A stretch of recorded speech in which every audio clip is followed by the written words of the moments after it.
Can I come in? 짠! 엄마 왔지? 제이제가 일어났어? 제이제가 일어났어? 잘 자서 다음에 루비? 안녕하세요. 다론맘입니다. 오늘은 아이들 생후 47일부터 시작해 20개월 지금까지 진행 중인 수면교육에 대한 이야기를 해보려 합니다. 수면교육을 하고 싶어 하시는 부모님들도 많은 반면 수면교육에 대해 부정적으로 생각하시는 분들도 많아서 이 주제를 콘텐츠로 만드는 데 대한 고민이 있었지만 전문가가 아닌 평범한 엄마로서 제가 한 경험들을 하나의 사례로 공유하는 것도 의미가 있다고 생각해 영상을 제작하게 되었습니다. 제 사례가 영상을 보시는 부모님들께 참고가 되었으면 좋겠습니다. 수면교육은 단순히 울려재우는 게 아니고 하루를 잘 보내고 혼자 잠들어야 할 때 아기가 울며 거부한다면 어쩔 수 없이 우는 것에 대해 반응해주지 않고 스스로 잠들어야 한다는 걸 알려주는 것을 포함한 잠자리 교육입니다. 아이가 잘못했을 때나 때를 쓸 때 훈육하는 것과 동일합니다. 수면교육은 아이가 스스로 자는 패턴이 완성되기까지 수면교육을 하지 않는 것보다 수면교육을 하는 게 훨씬 더 힘이 듭니다. 저희 딸 로우미처럼 단 하루 만에 10분만 울고 그때부터 알아서 혼자 잘 자는 아이가 있는 반면 저희 아들 다우미처럼 패턴이 잡히기까지 몇 주가 걸리고 그렇게 하고도 몇 주 간격으로 혼자 자지 않겠다고 우는 경우도 있어 후자에 속한다면 수면교육이 부모에게 너무 고통스럽기 때문입니다. 아이가 몇 시간씩 우는 걸 참는 건 당연하고 내가 뭔가를 잘못했나 하는 죄책감에 시달려 멘탈을 잡기가 정말 쉽지 않습니다. 그래서 어설프게 수면교육을 시도하다 포기하게 된다면 아이를 엄청난 떼쟁이로 만들 수 있는 위험도 있습니다. 그래서 수면교육을 고민하시는 부모님들께 수면교육이 왜 필요한지에 대한 고민을 먼저 해보시라고 말씀드리고 싶습니다. 저희 경우 쌍둥이를 신랑과 저 말고는 케어해줄 사람이 없었기 때문에 살기 위해 수면교육을 할 수밖에 없었습니다. 밤수유를 하는 시기에 아이들 케어하느라 단 1분도 못 자는 날이 너무 많아 통잠이 아니라 쪽잠이라도 자기 위해 수면교육을 해야 했습니다. 그래서 수면교육을 왜 해야 하는지, 수면교육을 통해 얻고자 하는 것이 무엇인지 목적과 의지를 명확히 하신 후 진행하시길 추천드립니다. 예를 들면 내가 코골이가 심해 밤에 시끄러워 아이가 숙면을 취하지 못하니 분리수면만 해야겠다라던가 안아서만 재우려니 손목이며 허리가 너무 망가지는 것 같아 눕혀서 재우고 잠은 함께 자야겠다던가 각자에게 꼭 필요한 부분을 설정하시고 거기부터 시작하시면 되지 않을까 합니다.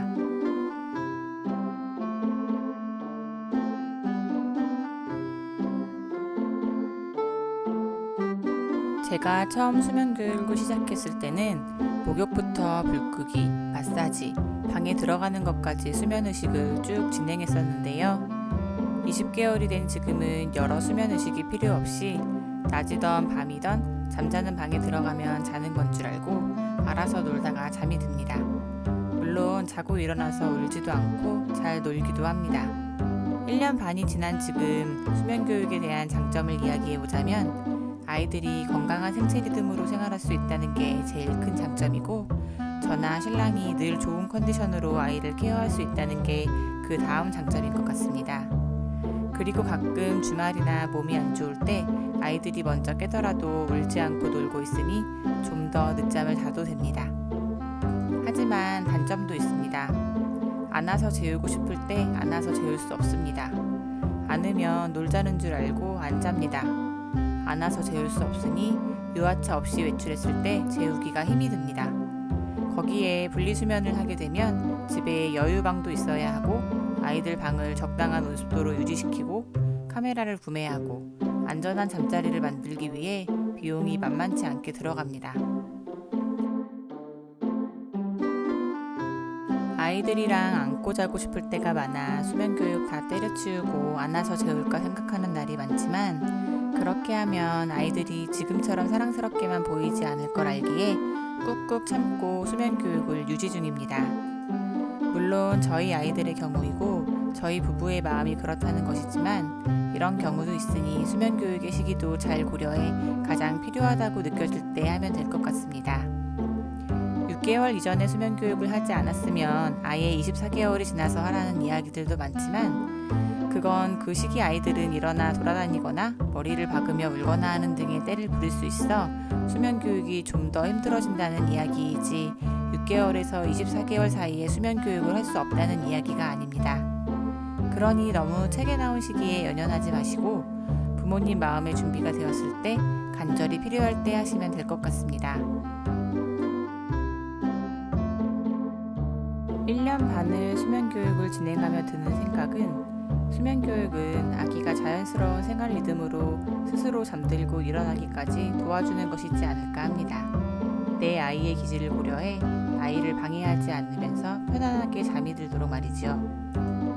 아이를 보면 여러 수면 교육법과 상관없이 어떻게 해야 우리 아이가 잘 잘 수 있을지 보입니다. 그 누구도 아닌 아이와 늘 함께 지내는 엄마 아빠만 할 수 있는 일입니다. 너무 길면 지루해지니 최대한 짧게 수면 교육 프롤로그 영상을 마무리 짓겠습니다. 조금 더 자세한 이야기는 블로그에도 올려놓았으니 필요하신 분은 화면 아래 더보기를 눌러 건너가시면 될 것 같습니다. 수면 교육 시리즈는 매주 금요일 업데이트될 예정입니다. 감사합니다.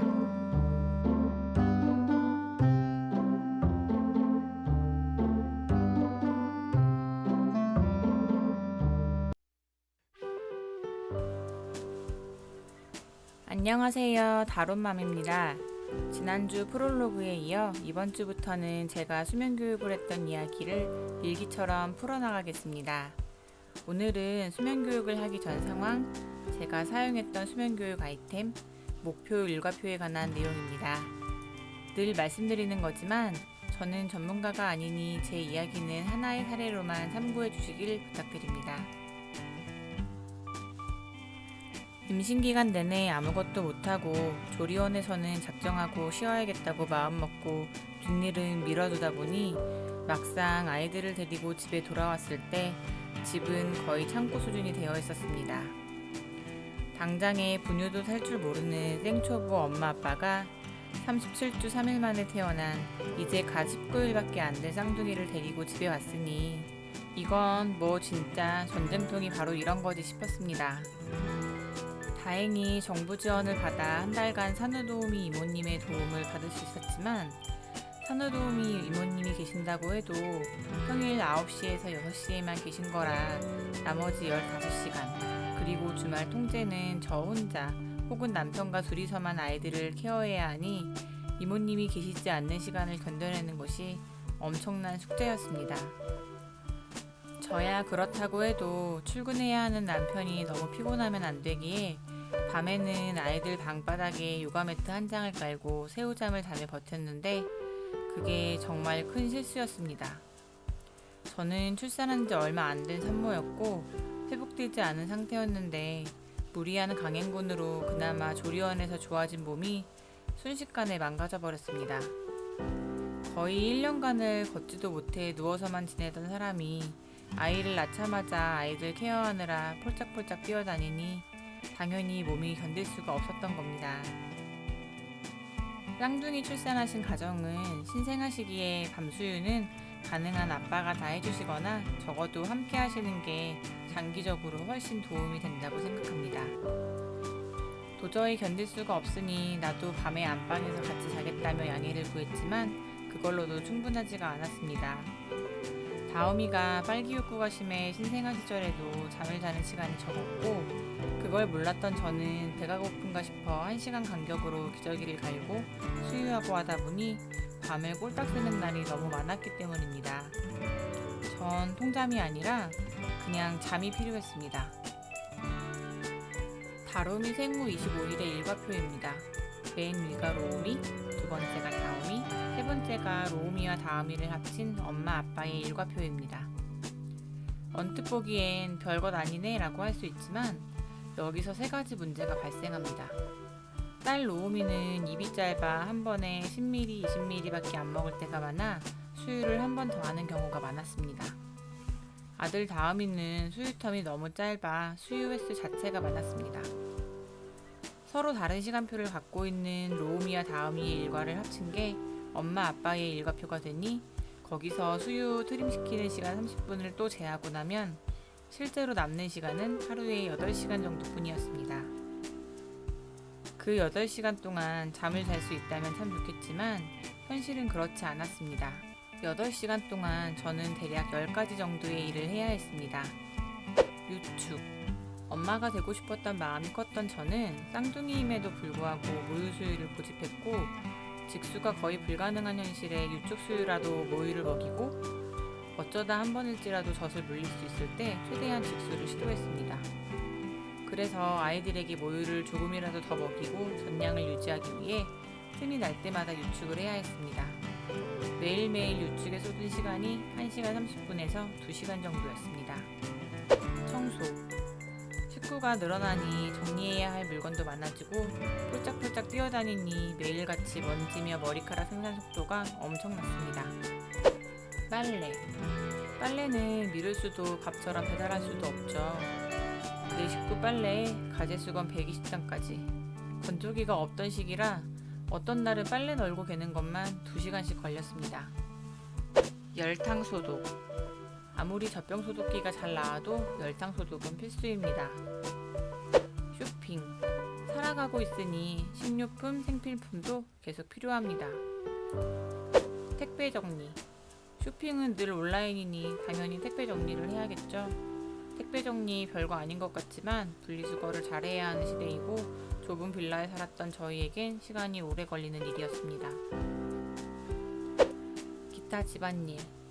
집안일은 원래 끊임없이 나오는 거 다들 공감하시죠? 샤워. 샤워를 빼먹고 싶어도 매일매일 아이들 케어하느라 개구리처럼 폴짝폴짝 뛰어다니는 통에 늘 땀으로 범벅이 되어 샤워를 안 할 수가 없었습니다. 식사. 먹는다기보다는 시간 될 때 입에 밀어넣는 형식으로 가능한 설거지가 나오지 않는 인스턴트 식사를 많이 했습니다. 수면. 앞에 것들을 다 하고 남는 시간에 잠을 자면 하루 수면 시간이 3시간을 넘기질 못했습니다. 게다가 신랑 회사가 신생아시기 2주 간격으로 금요일 밤마다 야간 작업을 하는 통에 저 혼자 둥이들을 케어해야 할 때가 많아 이러다간 정말 과로사하겠다 싶었습니다. 그래서 도우미 이모님 계약 만료일에 맞춰서 수면 교육을 하기로 결정했습니다. 제가 사용했던 수면 교육 아이템입니다. 이 중에 제일 필요한 건 베이비 모니터뿐이지만 제가 사용한 다른 제품들도 함께 소개하겠습니다. 베이비 모니터. 제 생각엔 필수입니다. 베이비 모니터 구매 팁은 첫째, 밤에 잘 보여야 하고 둘째, 항상 아이들을 볼 수 있는 모니터 단말기가 있는 제품이어야 합니다. 요즘 단말기 없이 휴대폰이나 컴퓨터로 연결해서 볼 수 있는 제품들도 많지만 아이들 자는 동안 집안일을 하거나 맘 편히 내 시간을 가지려면 아무래도 휴대폰이나 컴퓨터보다는 늘 아이들을 볼 수 있는 물리적인 단말기가 있는 게 훨씬 편리하고 안전하다고 생각됩니다. 베이비 타임 앱. 수면 교육을 하려면 아기의 하루 일과를 깨고 있는 게 정말 중요합니다. 그래야 아기의 오늘 컨디션이나 우는 이유에 대해 예측이 가능해 알맞은 대처를 할 수 있습니다. 옛날 방식으로 노트에 적어도 괜찮지만 요즘엔 무료 어플도 잘 나오니 신랑과 함께 사용하거나 손기 보기가 쉽도록 어플 사용하시는 걸 추천합니다. 2018년 말 당시 있던 여러 어플 중에서 베이비타임이 저에게 잘 맞아 아기 17개월까지 잘 사용했습니다. 아기 침대. 여기가 너가 잠자는 곳이야 라고 인식할 수 있을 만한 공간이면 됩니다. 저는 무릎이 불편해 이미 아기 침대를 대여해 쓰고 있었기 때문에 따로 준비할 필요는 없었습니다. 스와드럽. 스와드럽을 입으면 자는 시간이야 라고 수면의식에 일부러 사용했습니다. 하지만 빠져도 상관없는 수면의식입니다. 수유등. 밤수를 해야 하는 시기니 밤에 수유하기 위해 수유등이 필요합니다. 불을 끄고도 잘 보인다거나 집에 간접등이 있으시다면 굳이 필요 없는 아이템입니다. 밤기저귀. 요즘엔 일반 기저귀도 흡수량이 워낙 좋게 나와 밤 기저귀로 사용해도 됩니다. 소변을 많이 봐서 묵직해졌을 때 기저귀 표면을 만져보면 무겁기만 할 뿐 생각보다 엄청 뽀송뽀송합니다. 그러니 기저귀가 불편하다면 무거워서 불편한 거지 축축해서 불편할 일은 별로 없는 것 같습니다. 소변량이 많아 일반 기저귀로 하룻밤을 못 버티는 경우가 아니라면 밤 기저귀도 꼭 필요하진 않습니다. 다음은 생후 6주에서 13주 사이의 기준으로 삼은 목표 일과표입니다. 수면교육 시작 일주일 전 아이들 패턴을 보고 작성하였습니다. 이 목표대로만 되면 하루 8시간이었던 엄마의 자유시간이 16시간으로 2배나 늘어날 수 있습니다. 하지만 목표는 목표일 뿐 현실은 다를 때가 참 많습니다. 그러나 살고자 하는 의지가 강했던 엄마는 그 어려운 일을 해내고야 맙니다. 수면교육 초기 우왕좌왕하던 시기가 있었지만 다행히도 아이들은 엄마의 수면교육을 잘 따라와 주었고 다음이는 생후 80일, 로우미는 생후 89일 만에 통잠을 자게 되었습니다. 다음이 로우미가 통잠을 자게 되기까지의 자세한 과정은 다음 주 금요일에 업로드됩니다. 오늘도 영상을 시청해주셔서 감사합니다.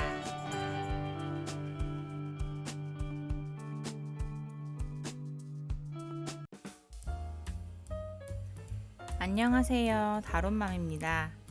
오늘은 다롬이 통잠 이후 잠깐의 황금기, 제가 생각하는 수면 교육 원리, 다음이가 새벽에 다시 깼던 100일의 기절, 초보 엄마라 했던 실수에 관한 이야기입니다. 이전 내용이 궁금하시면 우측 상단 링크를 눌러 영상을 확인하시면 됩니다.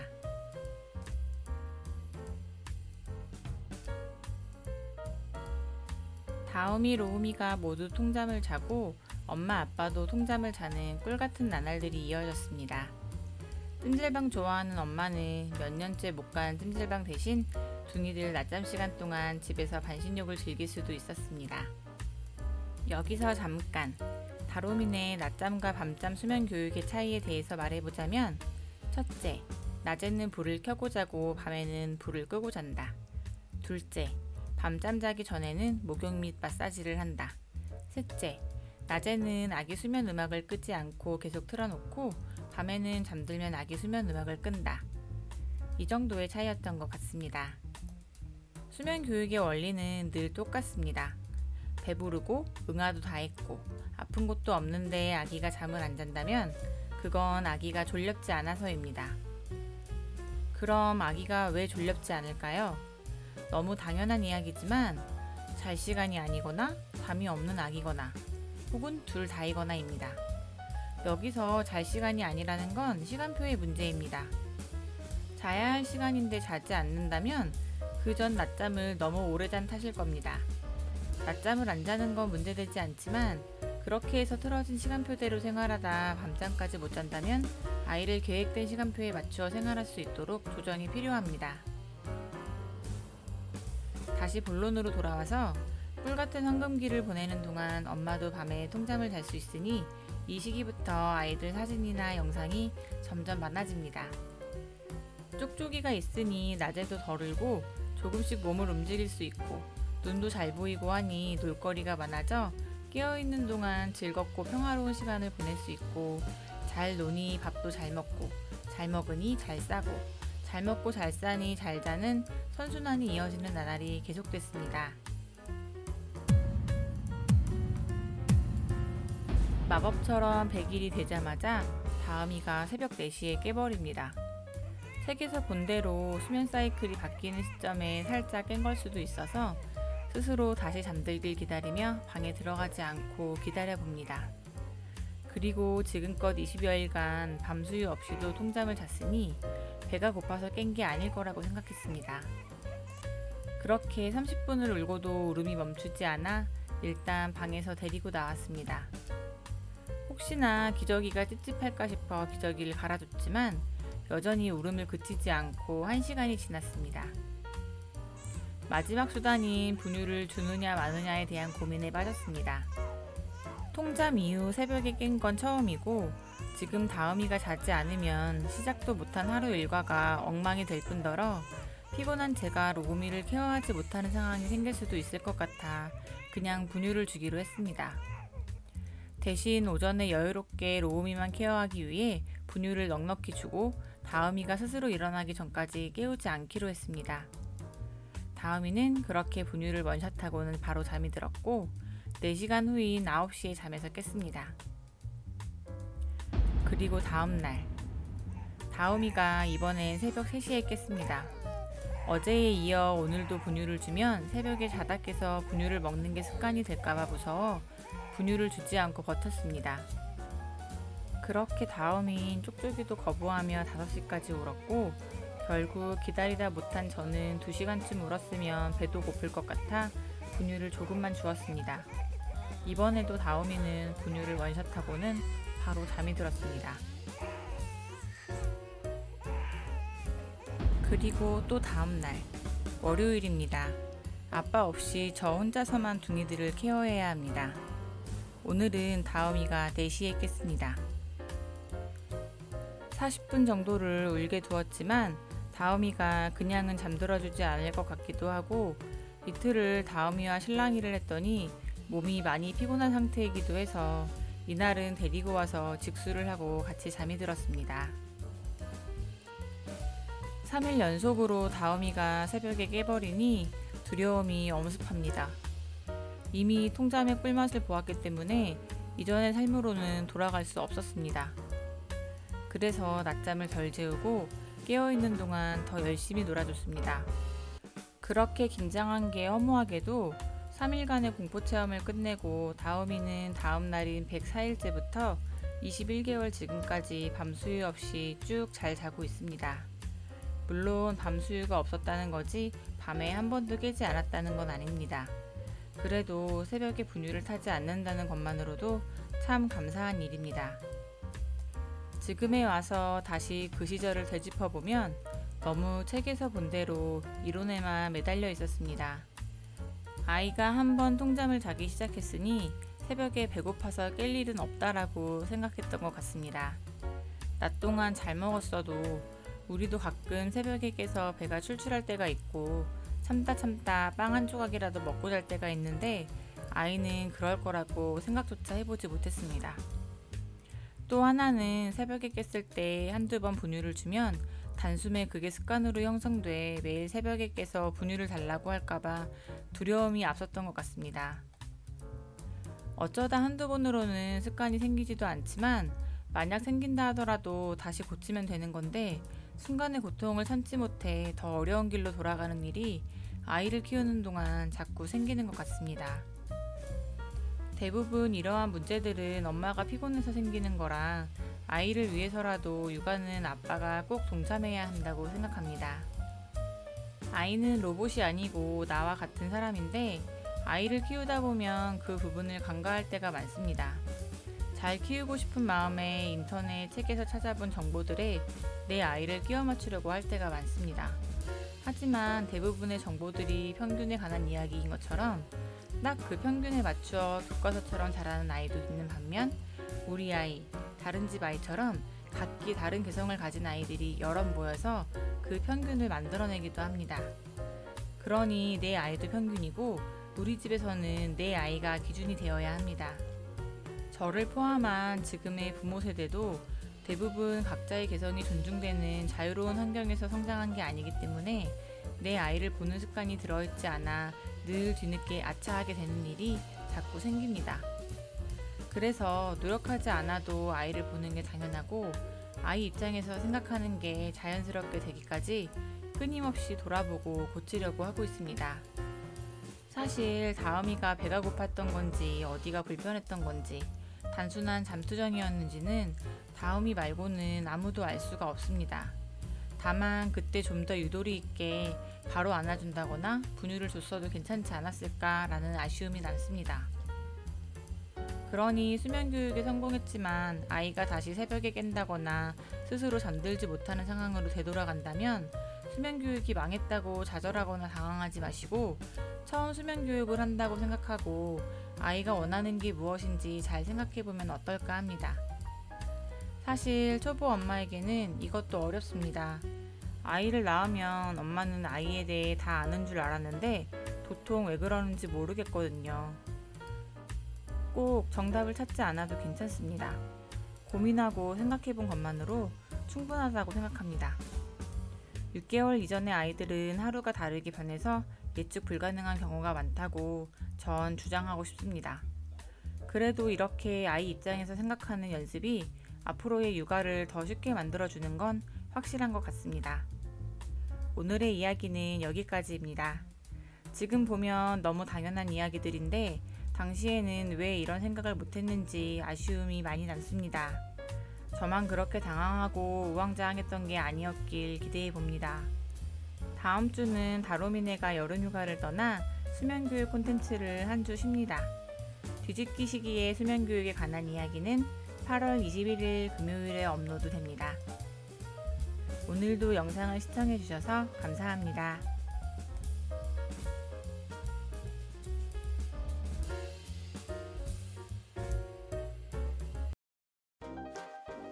안녕하세요, 다론맘입니다. 오늘은 아기 뒤집기 시기를 어떻게 지나왔는지에 대한 수면교육 이야기입니다. 이전 영상이 궁금하시면 우측 상단 링크를 눌러 확인하시면 됩니다.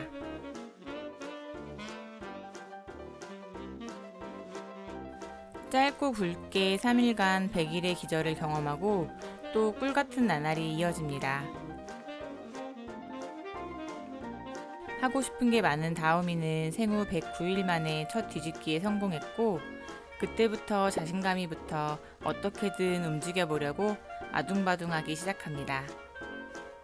다오미만큼은 아니지만 로우미도 조금씩 스스로 몸을 움직이기 시작했고 아기 체육관에서 자리를 이탈하기도 하고 점퍼로도 타며 목과 허리에 힘을 기르기 시작합니다. 어느 날 역류방지 쿠션에서 일어나려고 시도하는 다오미를 보며 아기 침대와의 이별을 직감합니다. 수면 중 질식사고를 예방하기 위해 낮 동안 뒤집기 연습을 시키는 엄마.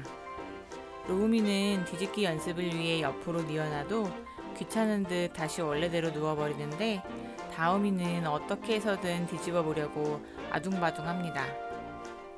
아직은 뒤집으려면 한참 멀어 보이지만 혹시나 자다가 본인도 모르게 뒤집었을 때 당황하지 않고 다시 누워 잘 수 있길 바라며 엄마는 틈틈이 아이들을 훈련시켰습니다.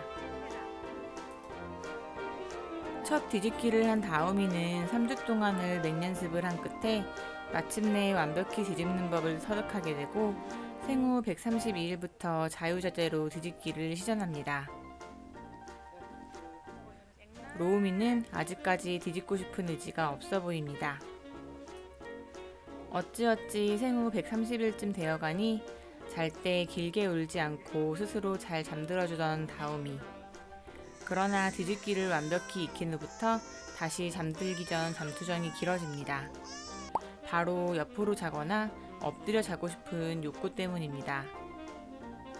하지만 아직까지도 토를 많이 하는 다음이라 섣불리 엎드려 잘 수 있게 해줄 수도 없고 침대의 좁은 공간이 뒤집고 되짚는데 방해가 되어 혹시라도 엎드린 상태로 다시 눕지 못할까봐 뒤집기 방지 쿠션을 치울 수가 없었습니다.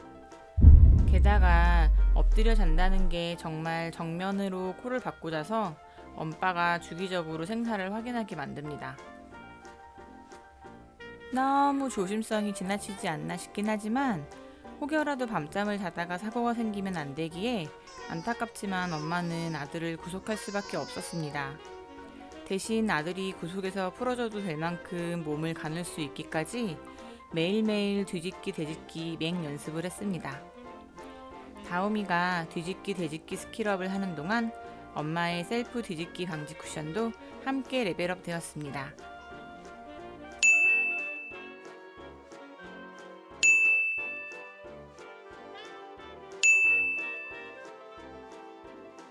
양 옆에 기저귀 팩이 밀리지 않게 막혀져 있기만 하면 그 무엇보다 이 방법이 가장 돈도 안 들고 좋은 것 같습니다.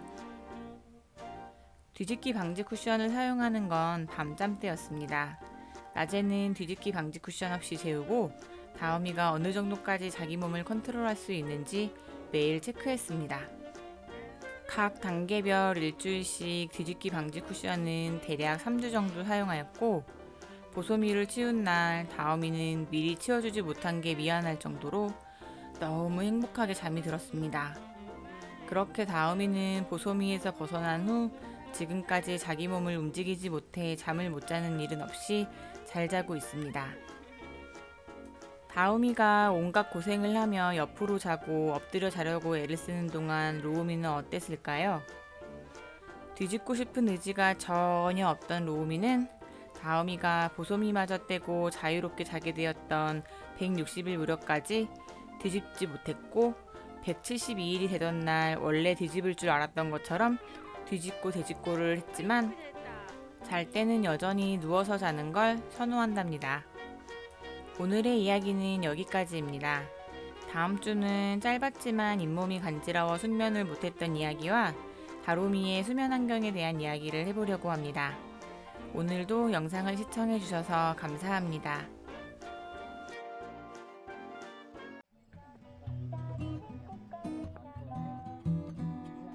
안녕하세요. 다론맘입니다. 오늘은 잇몸이 간지러워서 새벽에 깼었던 짧은 에피소드와 다로미 수면 환경에 대한 이야기를 해보려고 합니다.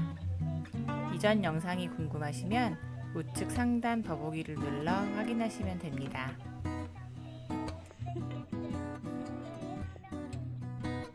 다오미의 뒤집기 고비가 끝난 후 또 한 차례 아이들이 밤에 깨는 일이 발생합니다. 바로 잇몸이 간지러워서입니다. 이가 나는 시기라고 하고 싶지만 로우미는 그로부터 2달, 다오미는 3달 후에 이가 났으니 이가 나는 시기라고 하기는 힘들 것 같습니다. 그런데 잇몸이 간지러워서 깬 건 줄은 어떻게 아냐고 물으신다면 사실 저도 100% 확신은 없습니다. 다만 아이들이 깨서 한참을 잠들지 못할 때 찌발기를 주면 한동안 찌발기를 잘근잘근 씹다가 다시 잠이 들었기 때문입니다. 단 며칠이었지만 사실 그 며칠만으로도 밤마다 계속 깨는 상황을 지켜볼 수만은 없어 낮잠을 조금 덜 재웠더니 피곤한 아이들은 밤에 깨지 않았습니다. 이번 에피소드는 이 정도로 정리하고 오늘의 진짜 주제인 아이들 잠자리 환경에 대한 이야기를 해보겠습니다. 아무래도 실제로 수면 교육을 하시려는 분들은 아이방을 어떻게 꾸미는지가 큰 관심사이신 것 같아 제품을 고르시는 데 도움이 될 수 있도록 사용 시기와 계절에 따라 제가 사용했던 제품들에 대해 왜 그런 제품을 사용하게 됐는지에 대한 이유를 설명드리려고 합니다. 먼저 침실과 침구에 관한 이야기입니다. 신생아부터 4개월까지는 특별할 것 없이 아기 침대를 사용했습니다. 대여할 때 범퍼 쿠션과 모빌대도 함께 오기 때문에 제가 따로 더 준비할 건 없었습니다. 해보기 전에는 대여가 굉장히 찝찝했는데 막상 대여해보니 제가 추가로 손대지 않아도 될 만큼 정말 깨끗한 상태로 집안 설치까지 해주십니다. 물론 요즘은 코로나 때문에 집에서 한 번 더 소독은 해야겠지요. 다오미 뒤집기 전까지 잘 사용하였고 대여 제품이라 처분 걱정 없이 회수도 해가셔서 너무 만족스러웠습니다. 다오미가 뒤집기를 시작하고 잠자리에 대한 고민을 하기 시작했습니다. 저는 잠자리를 굉장히 중요하게 생각하는 편이라 가족이 함께 모여 잠들기 전 시간을 행복하게 보낼 수 있으면서도 편안하고 아늑한 잠자리가 될 수 있도록 고민을 많이 했습니다.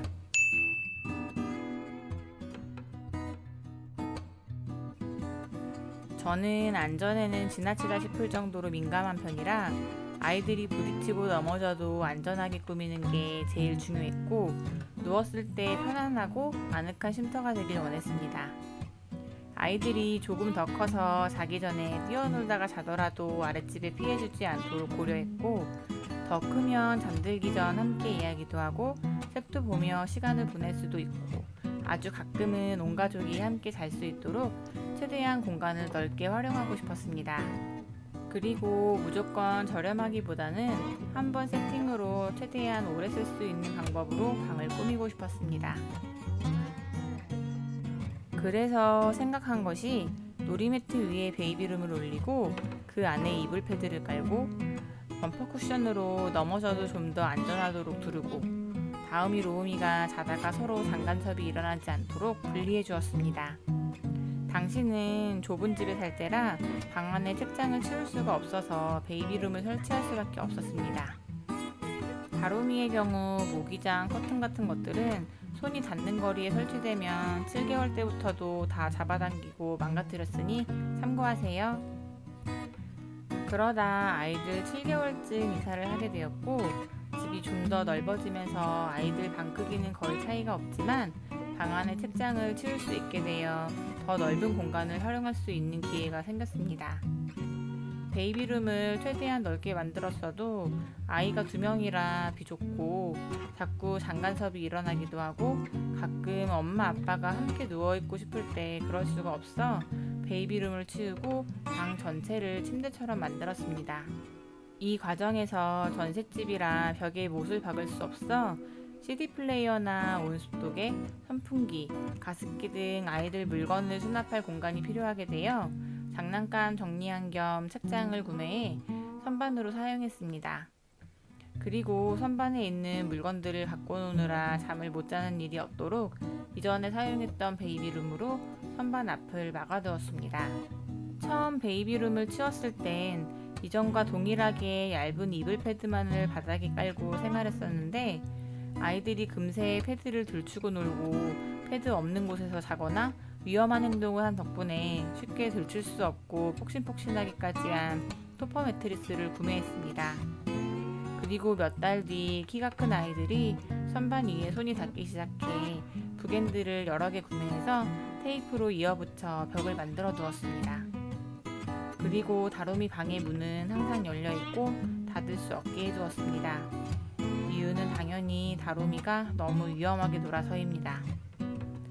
벽매트는 아이들이 몇 번 벽에 머리를 박다 보면 조심할 거라고 생각해서 하지 않았는데 아직까지도 가끔 기분이 너무 좋으면 신나서 벽인지도 모르고 달려와 머리를 박는 바람에 벽매트를 사지 않은 걸 후회하게 만듭니다. 예상하기로는 지금 다로미 방의 구조가 이사가기 전까지 바뀌지 않을 것 같습니다. 현재 다로미 방은 굉장히 아늑하고 엄마 아빠가 누워도 폭신폭신할 정도의 토퍼 매트리스가 깔려 있어 아주 편안합니다. 다음은 다로미 잠옷에 관한 이야기입니다. 함께 자지 않으니 아이들의 체온을 적절히 유지시킬 수 있는 옷의 조합을 찾아내는 게 은근 번거로웠습니다. 잠옷이라기보다는 체온관리라는 표현이 더 적절할 것 같기도 합니다. 저의 체온관리 기준은 손발이 차갑지 않고 겨드랑이에 땀이 나지 않는 정도로 유지하는 것입니다. 이불은 엄마로서 사주고 싶은 아이템 중 하나였지만 선배맘들이 필요 없다고 해서 꾹꾹 참고 안 샀는데 역시 안 사길 잘했다고 생각합니다. 또한 아이들을 서늘하게 키워야 감기가 잘 안 걸린다는 아들 셋 키우는 친구의 조언대로 서늘하게 키우려고 노력했더니 어린이집 가기 전까지 둘 다 가볍게 스치는 감기만 살짝 한 번씩 걸려보고는 아주 건강하게 자라고 있습니다. 저희 아이들은 10월생이라 신생아 시기는 베넷저고리와 스와드럽으로 충분했습니다. 봄, 가을에는 온도에 따라 우주복 바디수트만 입히거나 내복에 수면조끼 혹은 바지까지 있는 수면조끼의 조합으로 생활했습니다.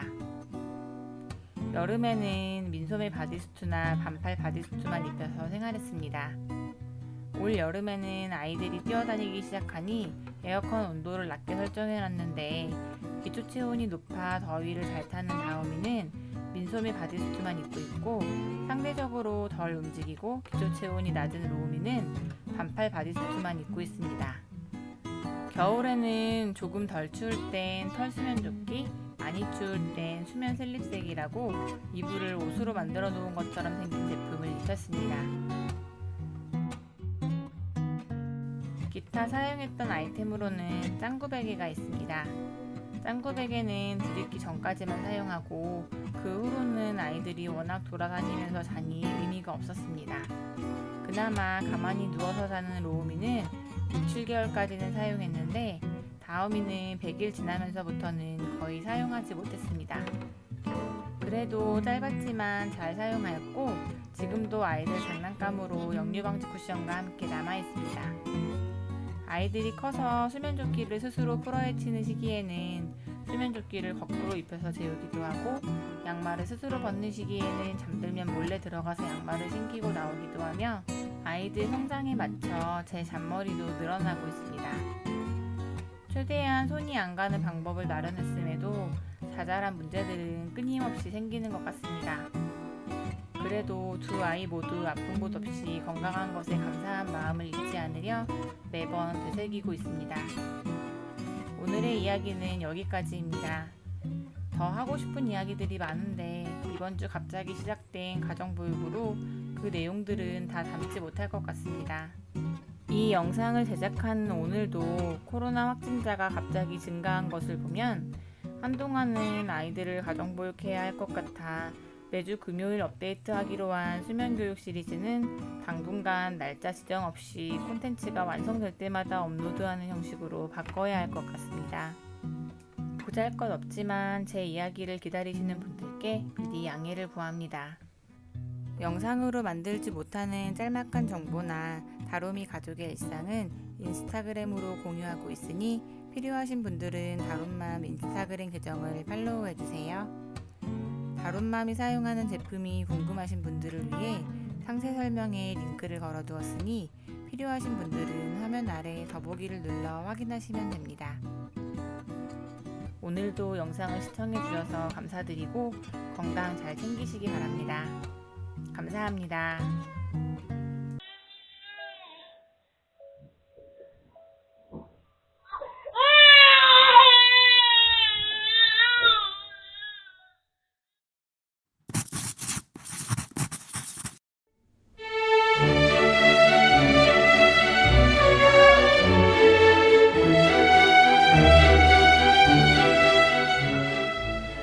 안녕하세요. 27개월 남매 쌍둥이를 키우고 있는 다롬맘입니다.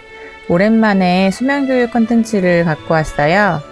오늘의 이야기는 낳기 전에는 상상도 할 수 없었던 쌍둥이라 생기는 황당한 문제와 어떻게 대처했는지에 대한 에피소드입니다.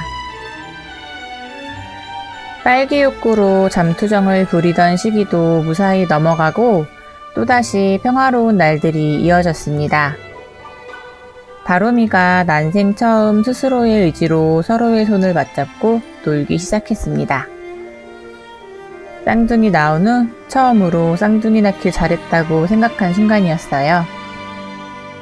그동안의 고생이 한순간에 다 사라지고 갑자기 세상이 아름답게만 보였습니다.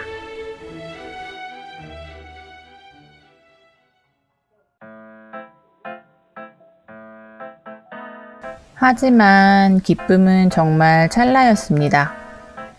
쿠션 너머로 팔을 뻗으며 논 지 단 며칠 만에 자유자재로 쿠션을 넘어갈 수 있게 되면서 다롬이가 로우미의 수면을 방해하기 시작합니다.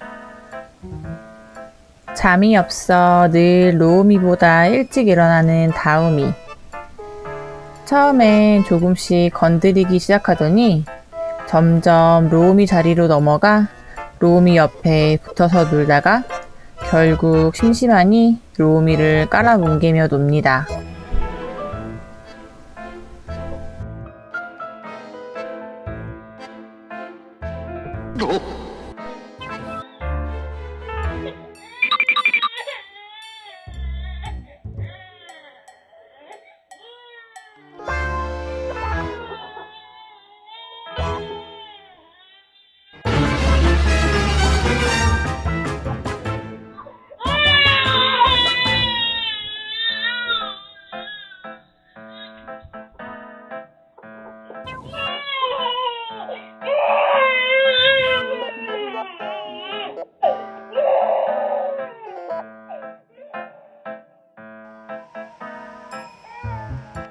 잠이 많은 로우미는 옆에서 다롬이가 소리 지르던 말던 신경 끄고 잠이나 자고 싶은데 다롬이가 옆에 와서 치대도 귀찮아서 피하지도 않는 우리 로우미인데 이건 좀 너무 심했습니다.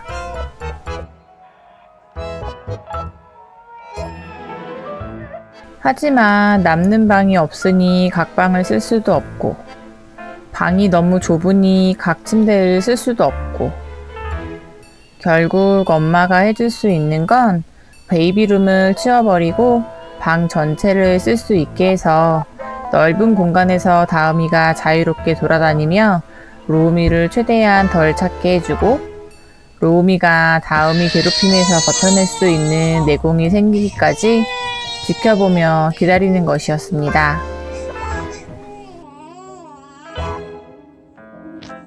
결과는 어땠을까요?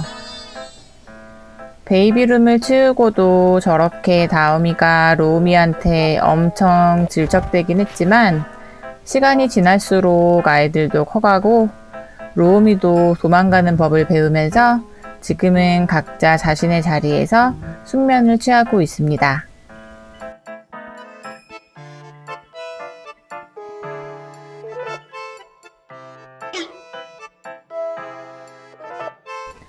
그럼 수면 교육하면서 발생했던 문제들은 이게 끝일까요?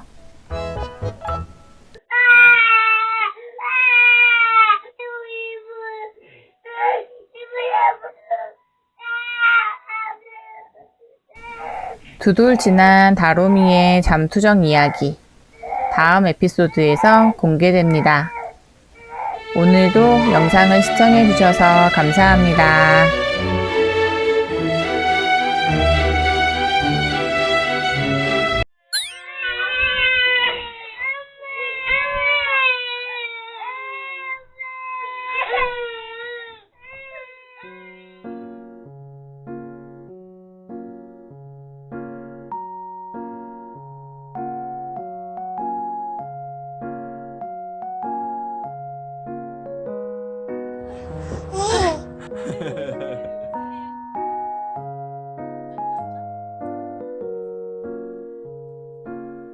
안녕하세요. 27개월 남매 쌍둥이 양다움, 양로움 엄마 다룸맘입니다.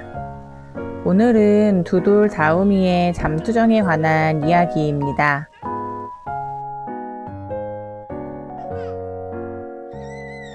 늘 그렇듯 또 한 번의 고비를 넘기고 평화로운 나날들. 이번엔 그 평화가 1년여 이상 길게 이어졌습니다. 기어다니기만 하던 다루미가 일어서고 뛰어다니고 장난도 치는 개구장이들이 되었어요. 이제 수면교육으로 힘든 건 정말 다 끝났나 보다 하고 방심하고 있을 때 문제가 발생합니다. 다로미가 두 돌이 되었을 때입니다. 길바닥에 드러눕고 씻는 것도 싫다고 난리고 정말 뻑하면 떼쓰고 우는 다오미. 그게 결국 잠투정까지 이어집니다.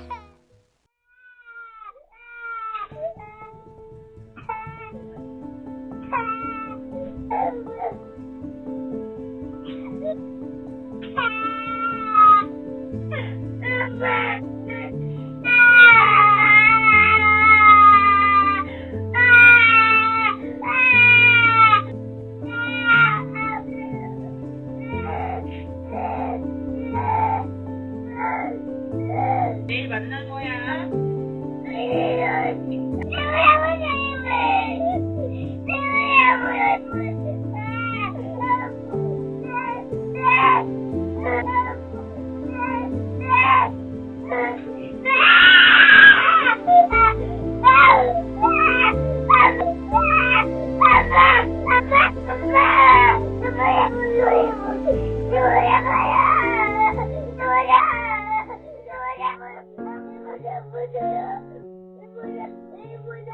이 시기에 다음이는 말이 늘고 그에 따라 이해력과 자의식도 늘면서 또다시 하고 싶은 게 너무 많아 낮잠을 많이 자지 않았습니다.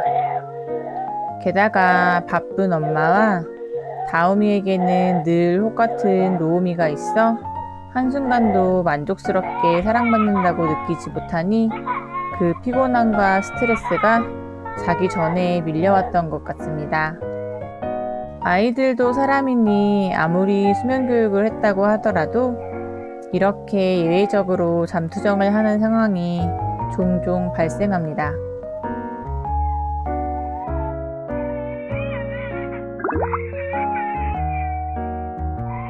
그리고 이렇게 잠투정을 할 때 부모 마음이 약해지는 순간들이 있습니다. 저의 경우는 제가 잠을 못 자 피곤할 때, 바빠서 아이와 많은 시간을 보내지 못했을 때, 아이가 아플 때입니다. 이럴 때마다 한 번쯤은 안아서 재울까, 잠들 때까지 같이 있어줄까 하며 룰을 파괴하고 달려가서 아이 곁에 있고 싶지만, 기질이 예민한 다움이는 엄마 아빠가 곁에 있다고 쉽게 잠들지도 않고, 안겨서 잠들더라도 등 센서가 있는 아이라 쉽게 내려놓을 수도 없습니다. 게다가 전 쌍둥이 엄마라 이런 예외 상황을 늘 옆에서 지켜보고 있는 로우미가 있고, 다움이에게는 그런 것들이 어쩌다 한 번의 일탈로 끝나지 않기 때문에 그 한 번을 하기가 참 어렵습니다. 아직 이런 예외 상황을 온전히 이해할 수 없는 개월수라 그 한 번을 잘못했다가는 바로 이렇게 로우미가 자기도 안아달라며 울어버리거나 밤새 아이들의 시중을 들며 내일을 기약할 수 없는 밤을 보내야 합니다.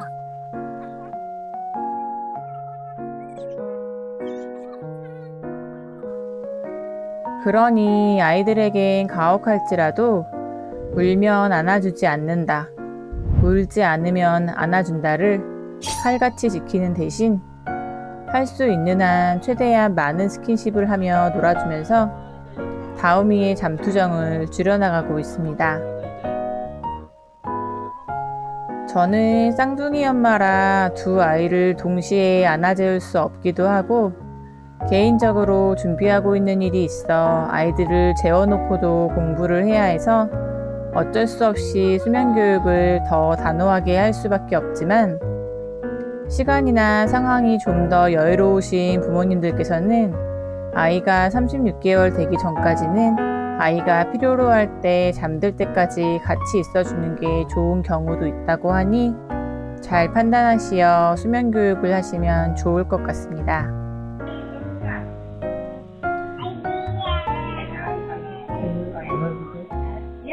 잘 자. 아빠가 너무 사랑해.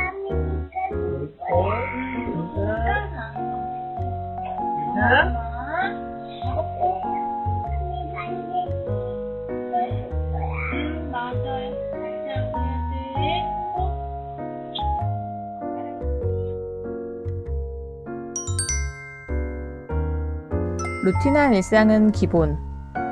깨어있는 동안 아이가 충분히 행복하고 사랑받는다고 느끼게 하루를 보내게 해주세요.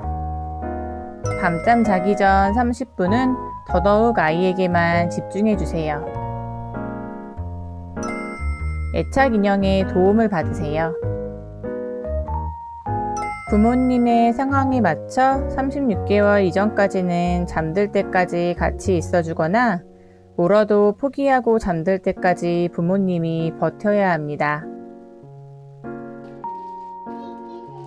신랑과 제가 지금 하고 있는 일들을 그만둘까에 대한 이야기도 무척 많이 했었지만, 앞으로 아이들이 필요할 때 늘 같이 있어줄 수 있는 엄마 아빠가 되기 위해 꼭 필요한 일이기에 당장은 힘들더라도 아이들과 함께 있는 동안 최선을 다하며 마음을 굳게 먹자고 다짐하였습니다. 그러니 저처럼 미래를 위한 준비를 하시는 부모님이나 맞벌이 부모님들께서도 적은 시간이라도 아이들과 함께 있는 동안 열과 성을 다해 놀아주시고, 죄책감은 덜 가지시고 아이를 위해 최선의 선택을 했다는 믿음으로 가슴 아픈 시기를 잘 견뎌내시길 응원드립니다.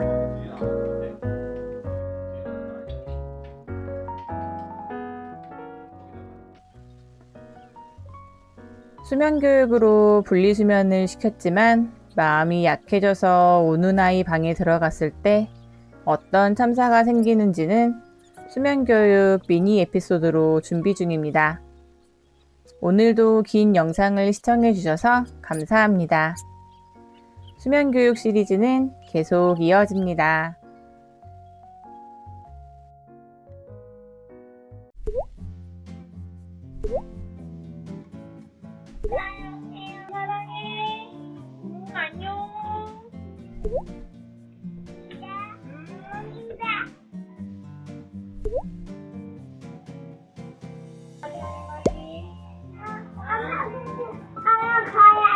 엄마 공부하러 가야 돼. 자. 엄마가 나 이거 엄마 채울게. 엄마 채워줄게요. 좋아요, 이제 엄마 입을 덮어줄게요.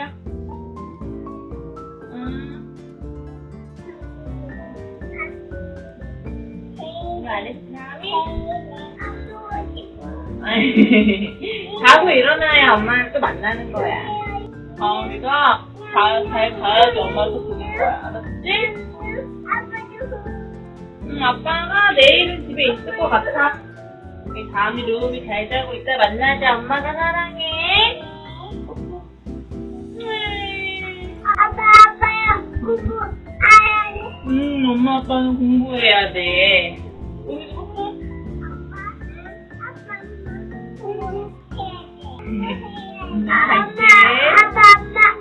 지금 가야 돼. 엄마 공부하고 좀 이따 다시 만나자. 엄마 올 때까지 누워있어. 일찍 일어나도 엄마는 못 와요. 알았지? 잘 자고 있다 만나자. 안녕, 사랑해요. 이따 만나요. 내일 만나 아니고 이따 만나자. 사랑해. 안녕. 안녕.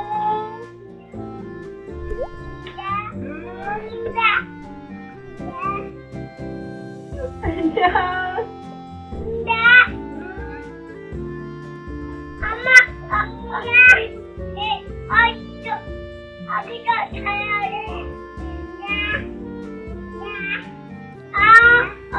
아빠, 엄마, 내가 가야 돼. 엄마 뭐해?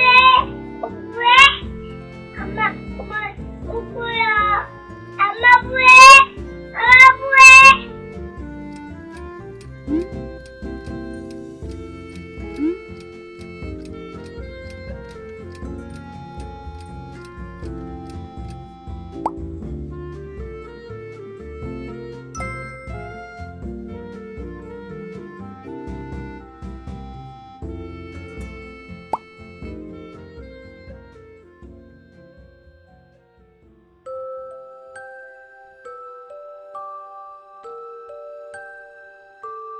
잘 보셨나요?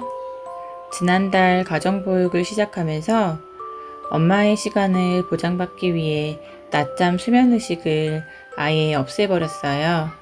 우려했던 것과 달리 아이들이 불필요한 기대를 하지 않아서 함께 누워서 시간을 보내고 나왔던 예전보다 훨씬 울지 않고 기분 좋게 잠들더라고요.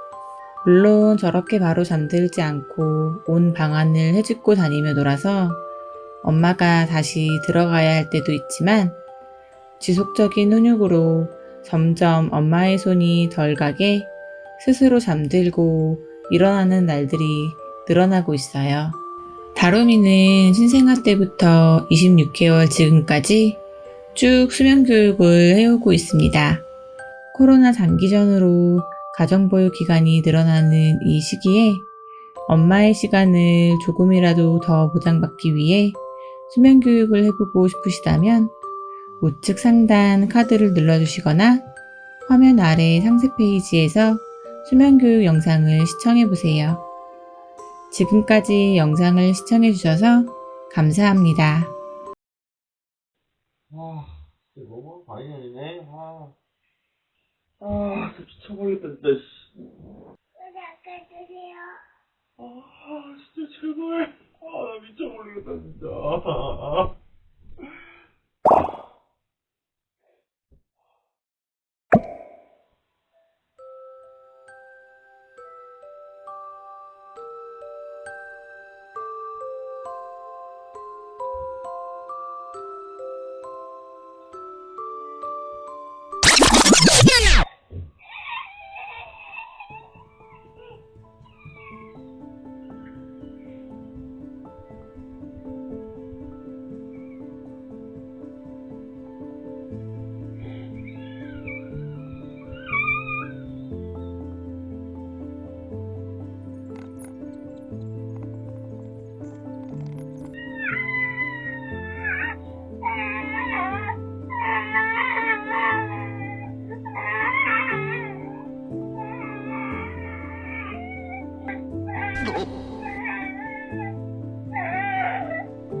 봐. 도우미가 아빠랑 혼자 지금까지. 지금 다음에 차례. 나갔네. 나갈 거야. 그거 자, 그럼 나갈 거야, 진짜, 아빠.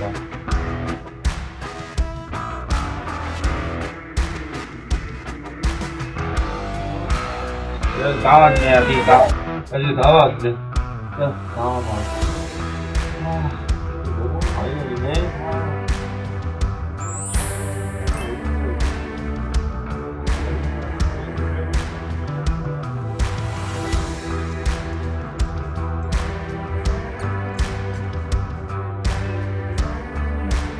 진짜 미쳐버리겠다, 씨. 이거. 물 갖고 온다고 기다려.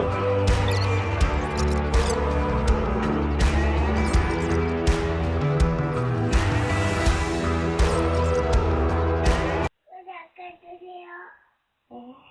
진짜 제발. 나 미쳐버리겠다, 진짜.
있잖아, 담아.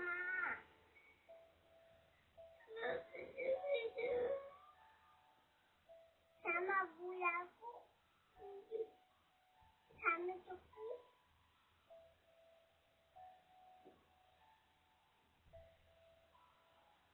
내가 엄마한테 빨리 오래요 할게.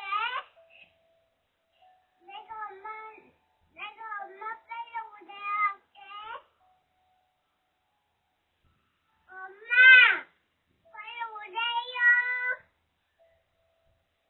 지금 자는 시간이야. 더 자야 돼.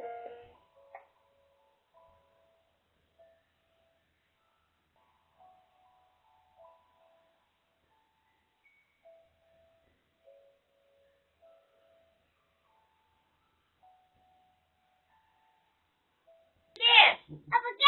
나비야, 하얀색 멍멍이 와 있어. 뭐 있어? 맞아, 까마귀야, 브렉시. 네! 노래 한 곡 부르고 마치겠습니다. 아빠 전주해주세요.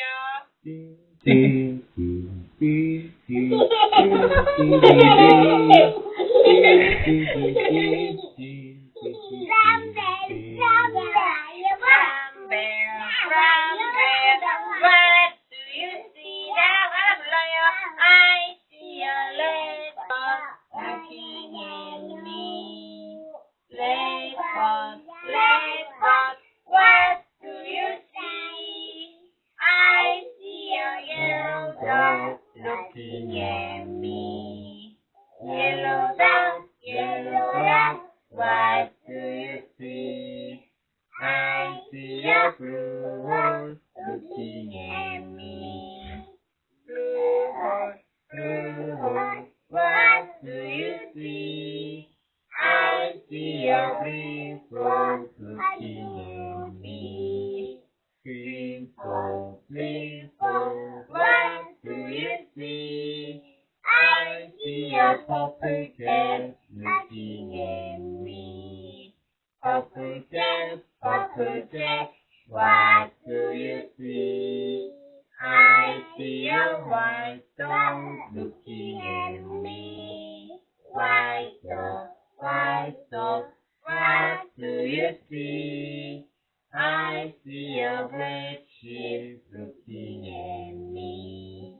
Black sheep, what do you see? I see a goldfish looking at me. Goldfish, what do you see? I see a teacher looking at me. Teacher, what do you see? I see a children looking at me. Children, what do you see?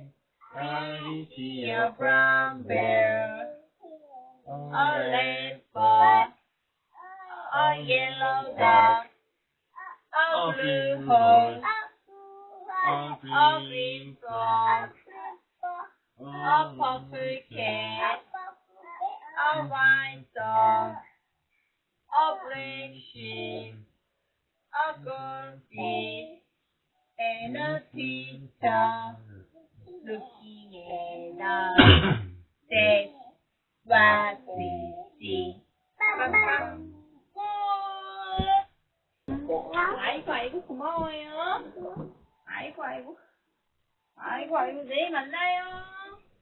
안녕.